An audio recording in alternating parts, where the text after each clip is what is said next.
Assalamualaikum warahmatullahi wabarakatuh. Saya Nurse Nanti Septiana. Kali ini kita akan mempelajari tentang resusitasi neonatus. 10% bayi baru lahir ini akan mengalami transisi dari kehidupan intrauterin ke ekstrauterin tanpa mengalami kesulitan dalam bernafas. Namun, ada sekitar 10% bayi-bayi baru lahir ini membutuhkan bantuan untuk bisa memulai pernafasan. Nah, untuk itu, untuk membantu bayi-bayi tersebut bisa bernafas dengan spontan, maka dibutuhkan suatu tindakan yang disebut dengan resusitasi neonatus. Nah, untuk alat dan bahan yang dibutuhkan dalam pelaksanaan resusitasi neonatus terdiri dari yang pertama adalah bola hisap lendir atau penghisap lendir, bola karet. Ini digunakan untuk penghisapan. Kemudian juga ada stetoskop untuk anak. Selanjutnya terdapat alat untuk ventilasi beserta dengan sungkupnya yang sesuai dengan wajah si bayi. Kemudian di sini juga ada oximetri, SPED, kemudian juga ada ETT, obat yang berisi epinefrin, kemudian plaster, kemudian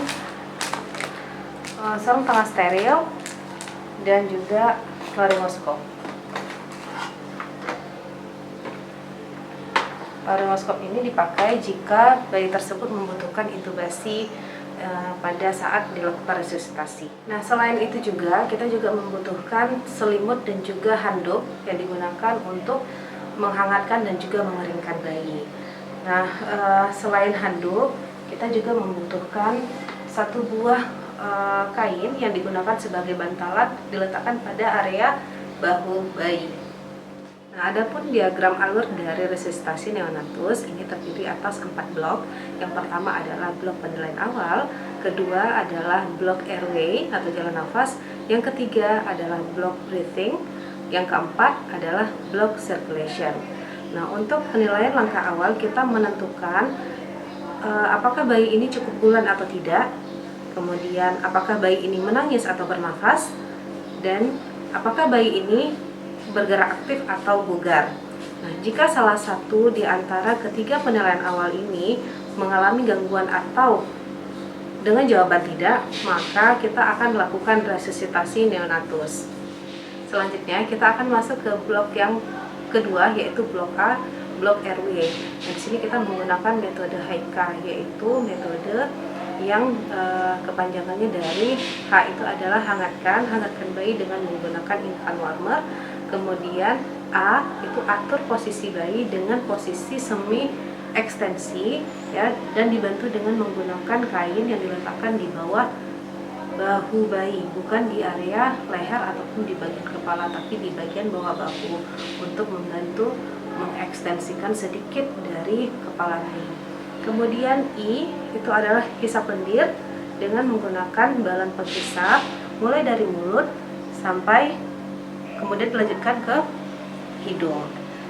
Nah, setelah itu kita keringkan menggunakan selimut yang sebelumnya sudah dihangatkan terlebih dahulu. Kita keringkan, jangan digosok tapi ditekan-tekan saja sambil tetap keringkan. Oke, setelah itu kita lakukan stimulasi taktil atau rangsang taktil menggunakan beberapa cara. Yang pertama caranya adalah kita menepuk punggung, kita menepuk telapak kaki, atau juga kita bisa menyentil telapak kaki bayi. Nah, selain itu juga ada yang versi menepuk punggung bayi. Nah, biasanya yang sering dilakukan adalah dengan menggunakan sentilan pada telapak kaki. Nah, berikutnya setelah kita stimulasi taktil, kita reposisi kembali tubuh si bayi. Kita pastikan dia dalam kondisi semi ekstensi. Nah, kain yang sudah basah tadi segera kita pindahkan untuk digantikan dengan kain yang lain. Langkah berikutnya adalah kita melakukan perhitungan denyut jantung dengan menggunakan stetoskop. Kita dengarkan suara jantungnya dan juga kita ukur berapa kali frekuensinya selama 6 detik, kemudian dikalikan dengan 10. Nah, jika denyut-jantungnya kurang dari 100 kali per menit, maka langkah berikutnya adalah kita harus melakukan blok ketiga, yaitu blok B, breathing, dengan menggunakan ventilasi mekanik. Nah, alat yang kita gunakan di sini alat untuk ventilasi, kemudian sungkup yang sesuai dengan wajahnya si bayi. Nah, kemudian kita ukur dulu, kita paskan dulu. Dikatakan sesuai jika sungkup ini menutupi hidung dan juga mulutnya. Jangan terlalu kebesaran atau juga kekecilan, karena nanti akan menyebabkan udara akan mengalir keluar, bukan ke dalam paru-parunya si bayi. Kemudian kita letakkan. Nah, posisi tangan kita membentuk huruf C, kemudian 3 jari selanjutnya membentuk huruf E untuk menopang dagunya.